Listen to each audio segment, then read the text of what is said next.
What is going on, everybody? Welcome into TTP Sports. And honest to God, I really didn't think I was going to be doing anything today, but there was definitely some things that popped up in the afternoon that definitely sparked some ideas in my head and, have a little bit of discussion with you folks tonight on an off day for the Philadelphia Phillies as they are most likely traveling to San Diego to play the Padres this weekend for more Phillies After Dark this weekend. So, going to be some interesting stuff. And also in terms of other things that revolve around the Phillies, Mets, they're playing a doubleheader with the Baltimore Orioles today. They lost the first game, I believe, 2-1 after a very late Gunnar Henderson, I think, bottom of the 8th inning home run to give the Orioles the lead. And currently in game 2, it's the bottom of the 6th inning, and the Orioles are beating the Mets 7-3 with a runner on first and third with 2 outs.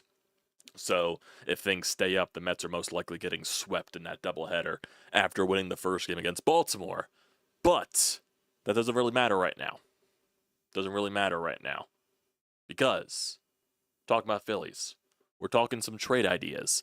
And obviously, besides the Phillies play, the most talked about thing, I guess you could say, revolving with this team is what are they going to do with the trade deadline? How is Dave Dombrowski going to at least attempt to improve this team? Because obviously, like myself, there's a lot of doubters out there because Dave Dombrowski really hasn't gone all in at a trade deadline basically his entire tenure in a Phillies uniform. Realistically, the only time he went really big at a trade deadline was in 2022, where he got Brandon Marsh, where he got Noah Syndergaard, where he got some other bullpen help like David Robertson and all that stuff. That was probably the biggest deadline that Dave Dombrowski has had as a Phillies executive. Other than that, really nothing much. You got Michael Lorenzen 1 year. Last year, you got Estevez, you got Tanner Banks, you get Austin Hayes. There really wasn't much pop, realistically, to each deadline. And is Dave Dombrowski going to have a big deadline this year because of the offseason that he really didn't do anything? Because he had a gigantic checklist that nothing was checked off on because you needed to improve the outfield. You didn't do that. Max Kepler is not an upgrade in the outfield. You needed to upgrade your bullpen with the loss of Estevez and with the loss of Jeff Hoffman. You brought in Jordan Romano, who has been absolutely abysmal the entire year, besides maybe like a few outings.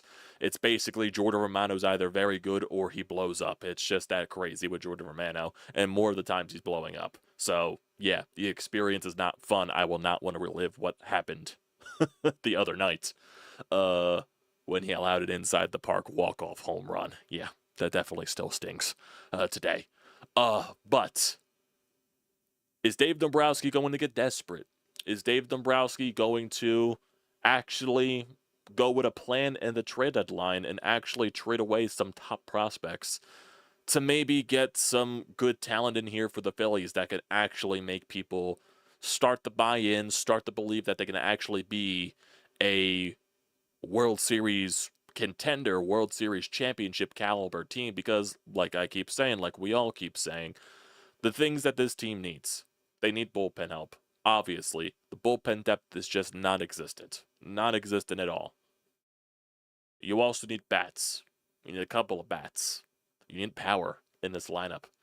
You need to improve the outfield.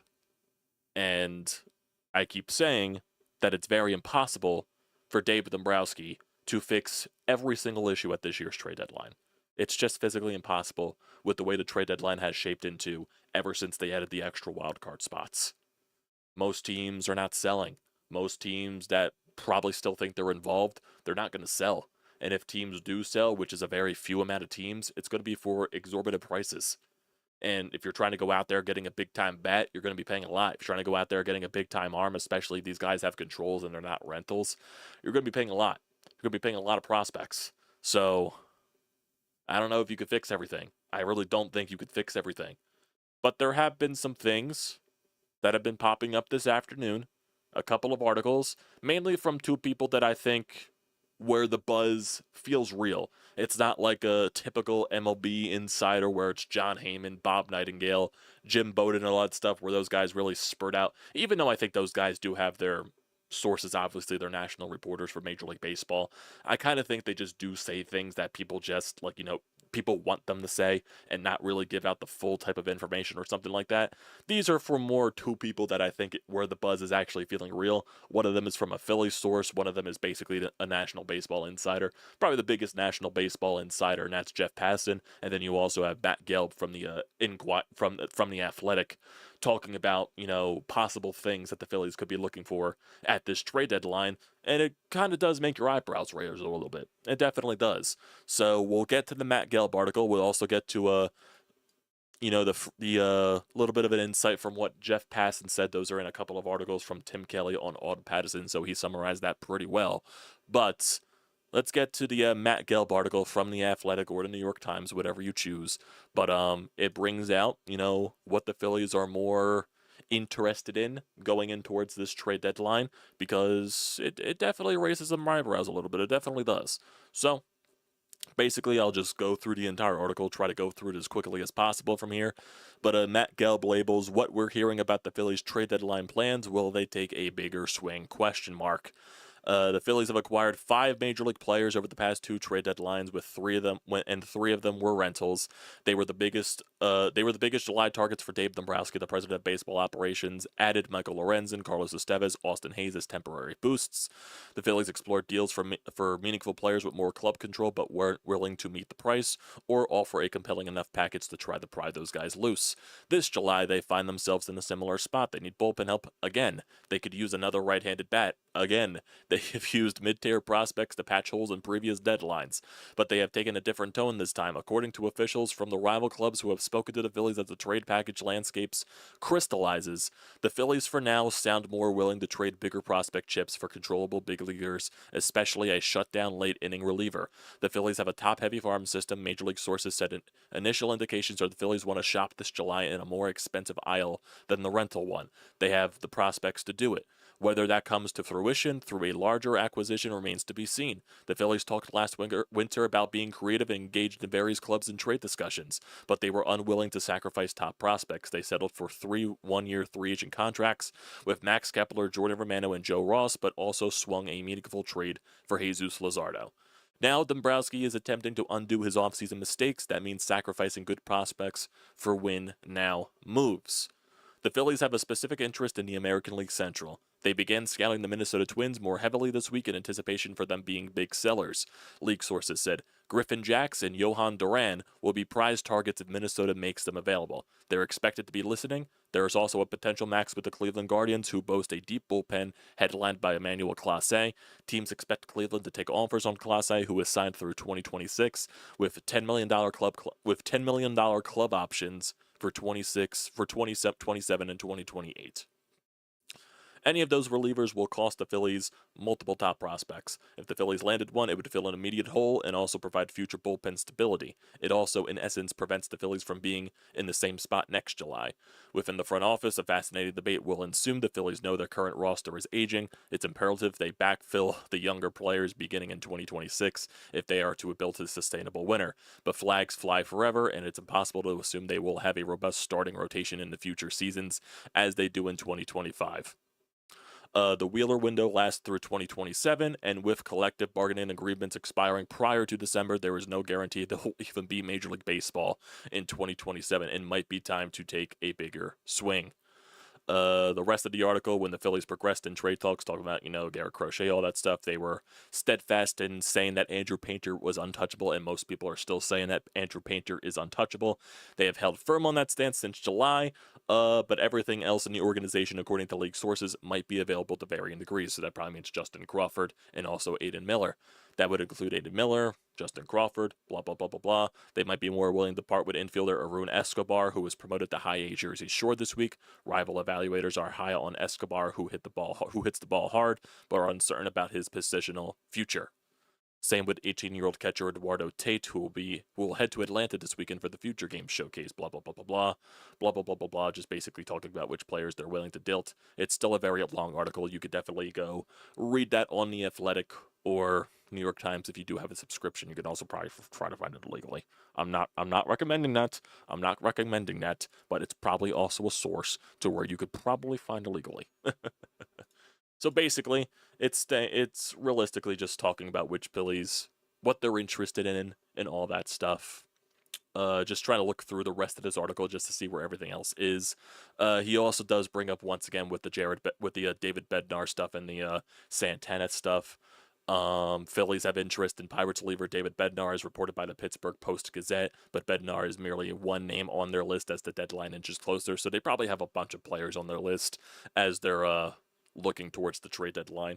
But when someone like Matt Gelb brings up, talking about what they're heavily interested in, I tend to trust Matt Gelb, but then Jeff Passan really brings this more to light as well. So we also go to the Tim Kelly article here from On Pattison that I will read to you. ESPN's Jeff Passan says Emmanuel Clase would be the best trade deadline fit for the Philadelphia Phillies.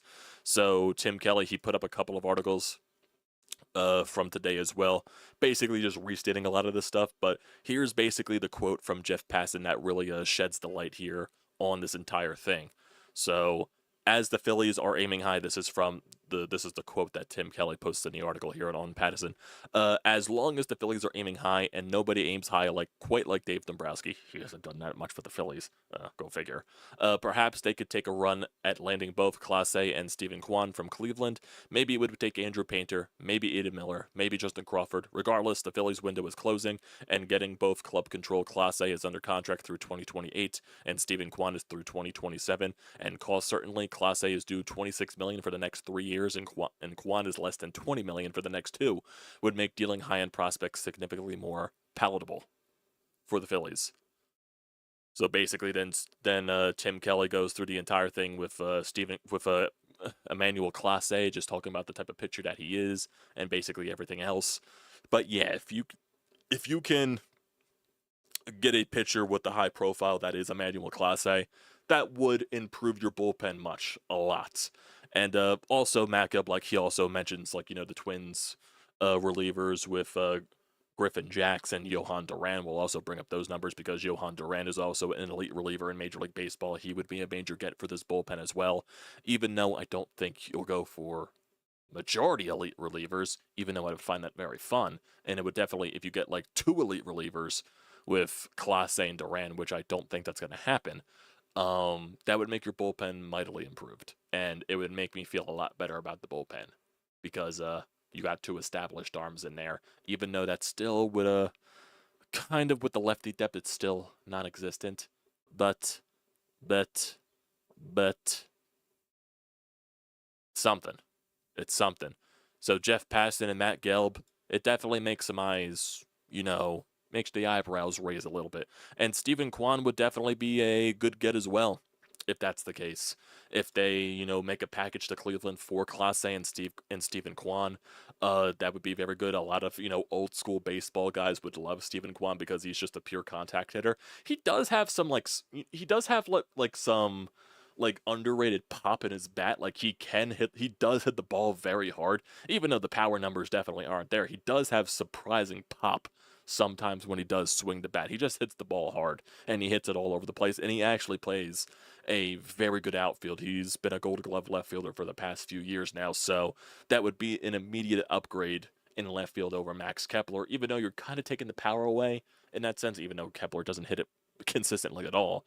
Stephen Kwan would be a mightily better upgrade than Max Kepler. I'm not saying anything like that. I would prefer Stephen Kwan over a Max Kepler 100%. And that definitely would make the lineup interesting because then you would have 2 pure contact hitters in the top part of your lineup with Stephen Kwan and Trey Turner. That moves more people down the lineup. That puts Kyle Schwarber, Bryce Harper into more of the power roles. It just moves people more down the lineup where they more need to be. And you have 2 guys now at the top of your lineup that can get hits, can get on base, and can run and can utilize their speed on the base paths with Kwan and Trey Turner. That would definitely be 2 very good gets. And yes, you would probably have to give up significant prospect to get those 2 guys because they do have control for the next few years. Like they said, Stephen Kwan has control for the next 2 seasons. It's probably more arbitration years, or it is club options or something like that, and Clase with the next 3 years. So you are getting team control players, so you probably are going to have to give up a little bit more than maybe you're willing to. But Dave Dombrowski put himself into this spot, and maybe with some teams in that American League Central that are not good, like the Twins, like the Guardians, who are very surprisingly not good this year because they have been pretty good for the past few seasons, you could probably take advantage of them. Maybe you take advantage of that. We'll just see. Like I said, I'll believe it when I see it more with Dave Dombrowski in terms of making a big trade at the trade deadline. Even though that's his fucking MO his entire career, he hasn't done it once for the Phillies. That's the crazy thing. Even though I do think that's more on a John Middleton's perspective than more of a Dave Dombrowski. Because I'm sure John Middleton says, hey, if you're going to the trade deadlines, blah, blah, blah, please make sure you don't trade our top prospects away because when this window ends, I don't want another freaking 5-7 year stretch of purely abysmal baseball where no one's in the seats at Citizens Bank Park and we're taking forever to rebuild. He probably doesn't want that. But you put yourself in this predicament when you don't make the improvements in the offseason that you needed to make. It's the spot that you put yourselves in, man. It really is. It really is. So, if we're just looking at some stats right here from these guys, we all know Emmanuel Clase. He is one of the better relievers in Major League Baseball. Last year, he was insanely elite. He had a .61 ERA in 74 games. He had 47 saves. He was third in Cy Young voting. He pitched in 74 innings. Only allowed 5 earned runs all season, and 2 of those were home runs. He had a FIP of 2.22, so he was definitely getting very lucky with Cleveland's defense, but still, he had a good year nonetheless, and I know he didn't really pitch good in the playoffs, but still, get elite bullpen sometimes. Bullpen guys are just weird, like we saw with last year with Jeff Hoffman and Matt Strahm. Those guys were electric and elite the entire season last year, and both of those guys fell apart in the playoffs. But Jeff Hoffman in 2023 was very good in the playoffs. Same thing with Matt Strahm. Some guys, some years are just weird. You dominate one during the regular season the entire way, and then you fall apart in the playoffs. You're good for an entire season, and you're great in the playoffs. So you just got to see where it goes. I still take the risk because he's great talent. And I'm sure Caleb Cotham can bring out more talent, even though Emmanuel Clase is still a very good pitcher in Major League Baseball. So just looking at his entire career, he has a career ERA of 1.84 in 353 innings and has a career whip below 1. So, yeah, he's very good. He is very good. Obviously, this year, definitely not the, 3.12 ERA in 41 games. His FIP is 2.47, so his ERA should be probably better than what it is right now. He has 19 saves on the season. That probably reflects more of where Cleveland is this year. Yeah, if you put Clase onto a team that, would be better than, like, the Phillies, yeah, I'm sure you'll see his numbers improve, most likely. Yeah, he'd be a very good addition to this team. He would be a very good addition. I would not complain one bit. One bit. And then if we look at Stephen Kwan's numbers, he has a career batting average of 286. He's batting 292 this season. All of his career numbers. He's a on base guy. High 350 on base, around 400 slugging and all that stuff. He's an on base guy. He's a contact hitter. That's basically what he is. He's a speedy contact hitter who plays a very good outfield, and he's going to be a threat on the base paths. He's just going to make contact wherever he's at. That's basically what it is. And like I said, for this season for Stephen Kwan, batting 292 with a 350 on base, a 480 slug, 757 OPS. OPS plus is very solid, 112. He's got 6 home runs on the year, 29 RBIs, but he's mainly, Cleveland's leadoff hitter and all that stuff. He'd still be a very good hitter. He doesn't strike out. He's only struck out 33 times this year. He struck out 51 times last year. He's going to make contact. That's basically what he is. He is going to make contact with the baseball. He doesn't walk either, so he's basically just, he's pure contact. He is a pure contact hitter. He is going to put the ball. He's going to make connection with bat and ball. That's the type of hitter that he is. And maybe that is definitely something that would make a definite change in this Phillies lineup, and definitely would be intriguing. Would be very intriguing. Last year, he batted 292 with a 368 on base, 425 slugging. He had 14 home runs last year, 53 walks to 51 strikeouts. In 2023, he batted 268. So 2023 was his real down year, but then he's basically been a 290 above hitter for a majority of his career. So, yeah, basically, he's basically like a Luis Arraez, but he's speedy. That's basically what he is. He's a Luis Arraez, but he's fast, and he plays outfield. So it definitely would be a good addition for this Phillies lineup, even though he does have some sneaky pop. I have seen him hit I do see him a few times. Some of he does have some sneaky pop in his bat. And who knows, maybe playing in Citizens Bank Park, maybe more power will come out of him, even though it still wouldn't be dramatically. But, Philadelphia is more of a hitter-friendly ballpark. And definitely changing to a team that is competing for a World Series will give any player a boost. So you're still, especially you're probably going to put Stephen Kwan at the top of your lineup, most likely. He'd probably be your leadoff hitter, him or Trey Turner. So that would be a nice 1-2 punch with two speedy guys at the top of the lineup. So that would definitely be very nice. When you go to guys like Jhoan Duran, he's obviously a very good reliever in Major League Baseball. He's got a career 2.39 ERA. This year, he has been just very, very good. Very, very, very, very good. He's a flamethrower. He's a 5-3 this year. He's got a 1.52 ERA in 42 games played. He's got 14 saves and 41 in the third innings. That probably more reflects on the Twins this year, just not being that good of a team. His FIP is 2.29, so obviously there's some luck involved in there, but still he's very good nonetheless. He is a strikeout guy. He has high velocity. He just pitches really good stuff. Very good stuff. Very good stuff. He is a very good pitcher. Last year he had a 3.64 ERA. 2023 he had a 2.45. And in 2022 he had a 1.86 ERA. 41 innings this year, 54 innings last year, 62 innings the year before, and then 67 innings. So it's a good pitcher. He had 23 saves last year, 27 saves in 2023. So I'm not sure if they in Minnesota I guess they do closer by committee. I guess that would be the case. But say if you got Duran over Clase, Duran would be your automatic closer. That most likely would be the case. But if you got Clase would be the closer over Duran. That would most likely be Duran would be more of the setup guy, I would think, at that rate. And then if you go to Griffin Jax, because he was also a named that was mentioned, definitely nowhere close to as, elite as the other guys are. It's funny, too, because he was originally drafted by the Phillies in 2013 in the 12th round, so that is kind of funny there. He's got a career 4.01 ERA. He's got a 4.12 ERA this year. In previous seasons last year, he was actually very good. He pitched in 72 games. He had 71 innings pitched, 2.03 ERA. His FIP is actually way better than it's supposed to. Look at the splits this year with his FIP and his ERA. That probably resembles what the way the Twins are just in this year in general. Griffin Jax, a 4.12 ERA, and his FIP is 1.92. So his ERA should be way better than what it is. FIP is a really good use for judging a pitcher, probably a lot better than ERA. I know some people definitely aren't major analytics gurus, but FIP is a very good stat. FIP is a very good stat. His WHIP 1.2. He's not a closer. He's a middle reliever type of guy. He's a seventh inning type of guy. That's basically what it is. He's a seventh inning type of guy. He reminds me of Matt Strahm. That's what it is. He's probably a right-handed Matt Strahm. That's what I see it as. Right-handed version of Matt Strahm. And I think that's probably the best way to describe it. Right-handed version of Matt Strahm.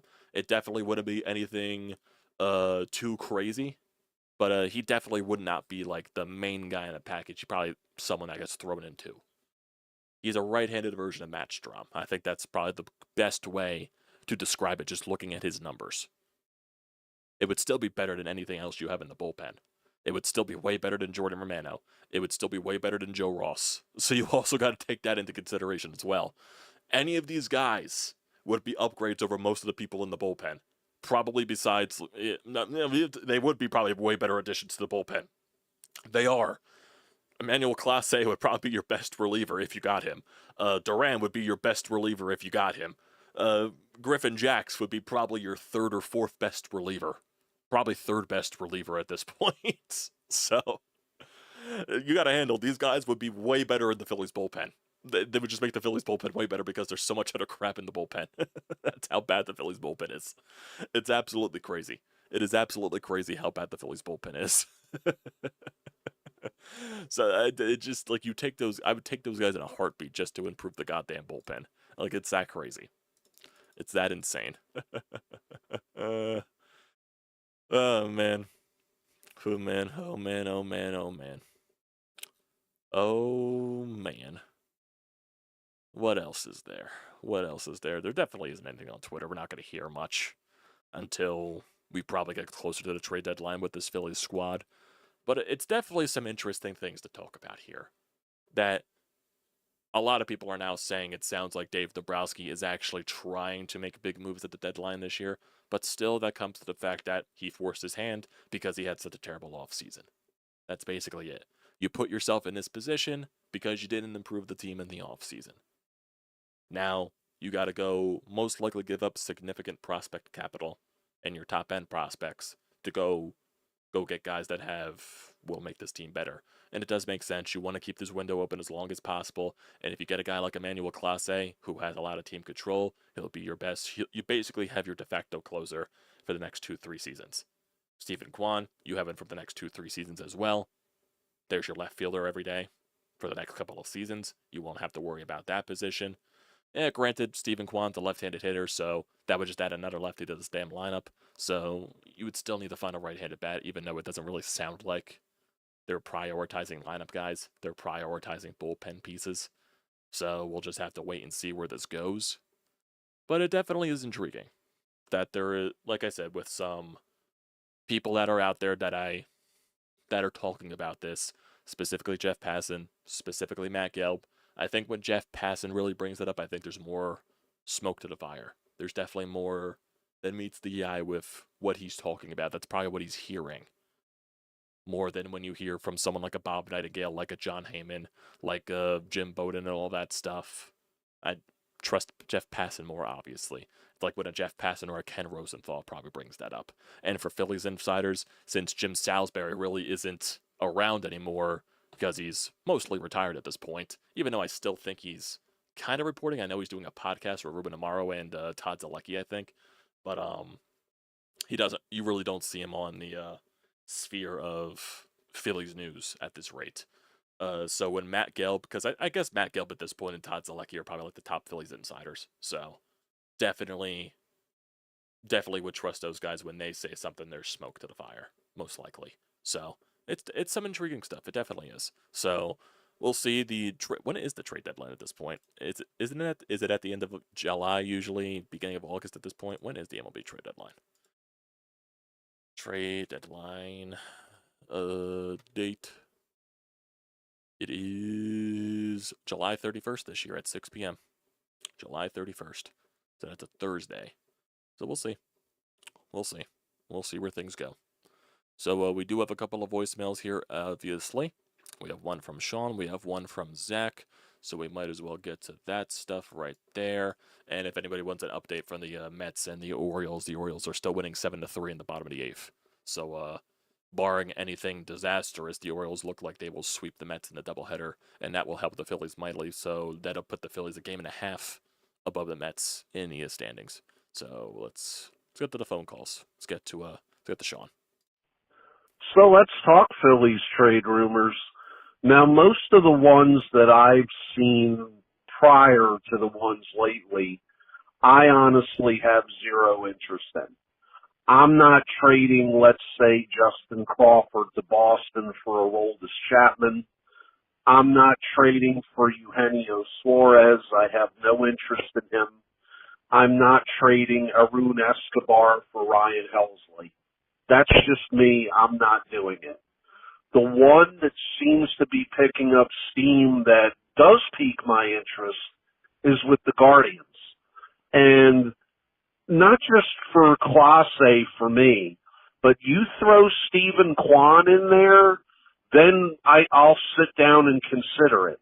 That's the type of player that I want added to this offense.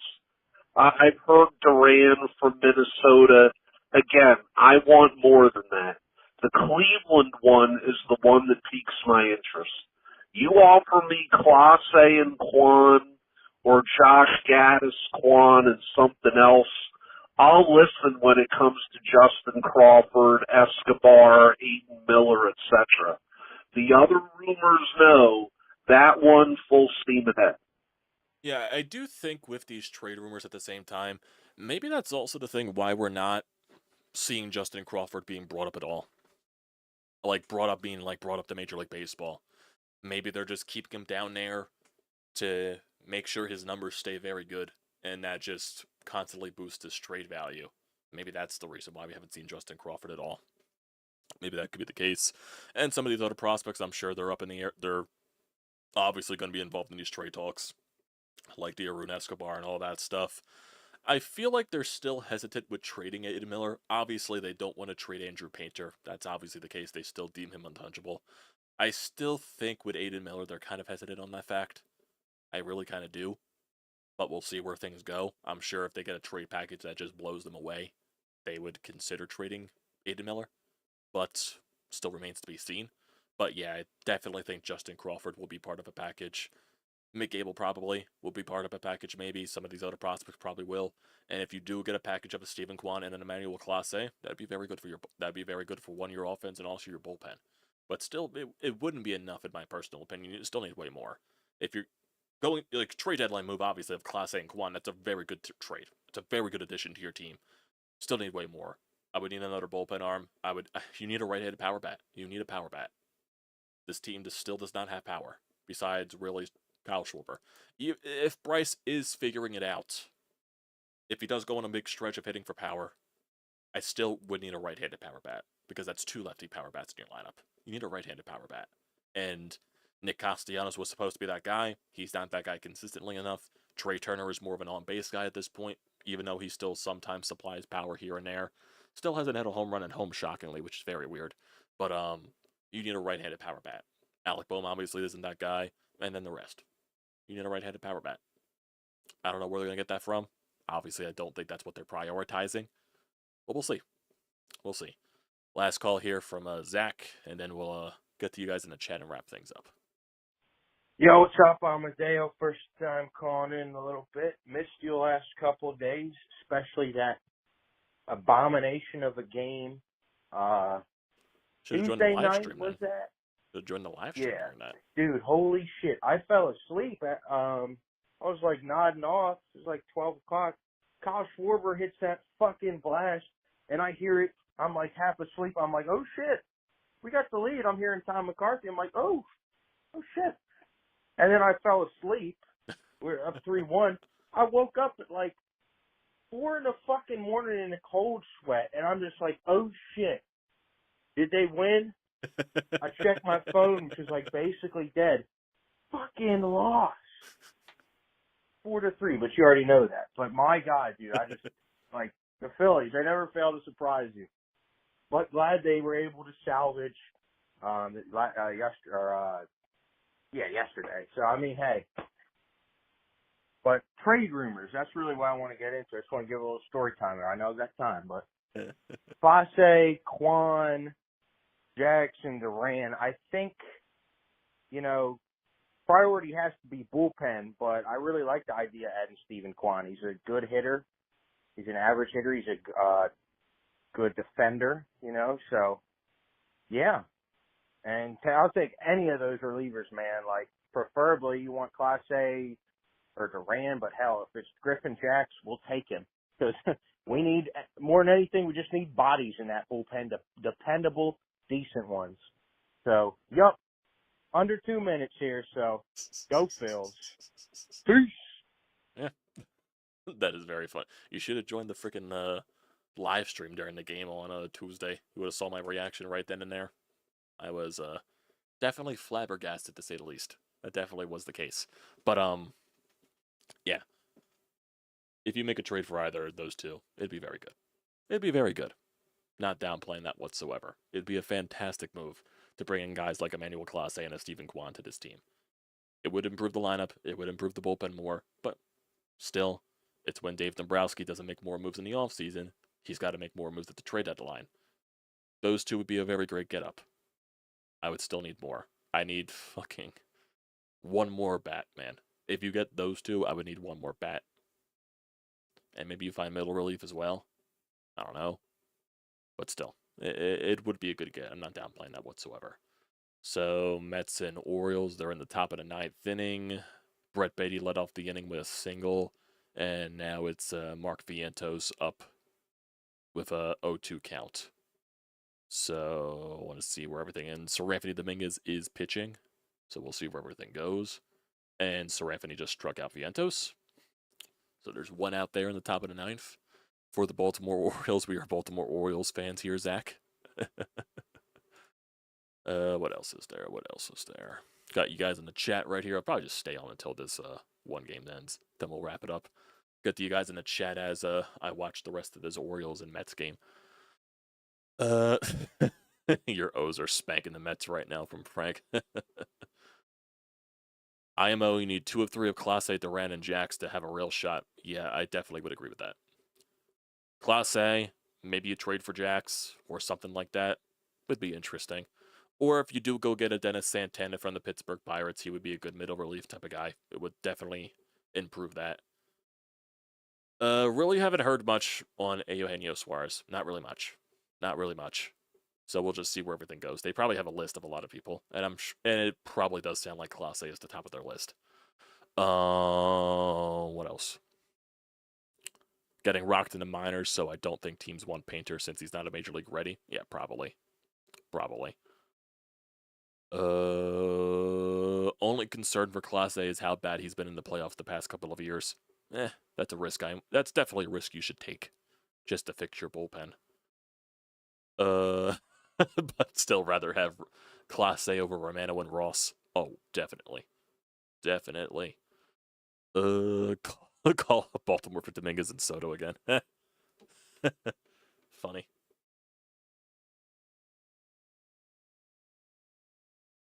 We got a text from Steven. He left a couple of texts actually. Which of these packages would you prefer? Ryan O'Hearn, Felix Bautista, and Sir Anthony Dominguez, or Steven Kwan and Emmanuel Clase? Steven Kwan and Emmanuel Clase. Definitely. Those two. Those two. Ryan O'Hearn is a first baseman. I know Bryce Harper was talking about, if you go to first baseman, that's also another left-handed bat. So, even though it's a left-handed power bat, still, I'd prefer Clase and Steven Kwan. I just, for that fact. Do they want to reunite with Sir Anthony Dominguez? That would be very awkward. Would I consider Suarez? What Suarez are you talking about, Steven? The Suarez from Seattle? I don't think Seattle's going to give that guy up. I don't think so, especially since they're still contending in the West. I don't see that happening. So Turner and Kwan would feed families for the Phillies lineup. Dominguez and Soto have been okay for the Orioles this year. Yeah, they definitely have. Well, Sir Anthony just walked another batter, or walked a batter, so now it's first and second for the Mets with Mauricio up as a pinch hitter. Still 1 out. Right now, Sir Anthony Dominguez cannot find the strike zone. Oh boy. Oh, Eugenio Suarez. If you can, yes, just solely from the perspective that he's a right-handed power bat, I would consider Eugenio Suarez. If Eugenio Suarez is, like what Sean said, if Suarez is your main get from the trade deadline and you really don't get anything else, it's not the best. If you package that with a couple of bullpen arms, then you also add on Eugenio Suarez to that mix, that would be a better trade deadline. Definitely would be the case. Because Suarez brings power from the right side. Now, granted, you would have to have a discussion on what you do with the infield, but that's something I'm willing to risk on. Oh my god, what a catch. Oh my god, what a catch in foul territory. Holy shit. Did the guy just hurt himself, though? No, he's adjusting. Oh, no, he might have hurt himself. He just took his shoe off, so either he is readjusting his cleat or he hurt himself running into that wall. But still, it was a great catch for 2 outs for the Orioles to finish this game against the Mets. Let's see what else. What else is there? A lot of people on Phillies Twitter are still complaining about the All-Star selections with Ranger Suarez and Christopher Sanchez. Definitely makes sense. Even though Christopher Sanchez is pitching on Sunday, they probably just didn't select him for that case. Even though it's kind of stupid, you select him, then you put the replacement in there, just so he gets the recognition that he deserves for the All-Star game. Still kind of is considering weird for those. It just is. Because a lot of the replacements are coming in now. They also just finished or finalized the home run derby list. And I think the last person to enter was Jazz Chisholm. So what is the full home run derby lineup now? Home run derby, home run derby, home run derby. What's the full lineup? Cal Raleigh, James Wood, Byron Buxton, Ronald Acuna Jr., O'Neal Cruz, Junior Caminero, Brent Rooker, and Jazz Chisholm. So that's your home run derby lineup. No Kyle Schwarber, which probably he didn't want to do it this year. So it did not sound like he wanted to do it this year, the home run derby specifically. But yeah, it definitely would be interesting. Very, very, very, very, very, very, very interesting. Oh yeah, Trey also got stumped as well. Yeah, David Peterson replaced Robbie Ray. I think the one thing that goes against Ranger Suarez is he missed a whole month. I think that's the thing that just goes against him. That's probably the case. So now there's 2 outs. Torrens is up pinch hitting, still 2 men on, first and second, 2 outs, 2-1 count right here. Yeah, James Wood's stock is going way up. He's a good player. He's definitely a good player. Sadly, the Nationals stink. That's a foul ball. It's 2-2 in the count right here. So this game could be over very, very shortly, or it could still get very out of hand because you never know. Dominguez is at 20 pitches. Orioles fans are on their feet hoping for this game to fucking end. 2-2 pitch. And that is a strike 3. Swing and a miss. And the Orioles, they sweep the Mets in the doubleheader. So the Phillies are now a game and a half above the Mets in the National League East. Cool. But yeah, that'll do it for today, everybody. Want to hear your thoughts about these trade deadline rumors. So don't forget to leave your thoughts and opinions in the comment section down below. Don't forget to drop a like as well. Don't forget to hit that subscribe button. Don't forget to use the code TTPSPORTS, $20 off your first purchase at SeatGeek. A great deal. Do not pass it up. And yeah, just thought I'd get this conversation out to you because it was definitely very intriguing, boys. So as for the series, probably going to wait until Sunday to recap, most likely. So you'll just have to stay tuned for that. Most likely won't be doing anything tomorrow or Saturday. If something happens bearing any breaking news, you'll see it pop up in your subscription feed. But for now, probably not here till Sunday. So I'll see you guys then. Have a good rest of your day. Enjoy Friday and Saturday.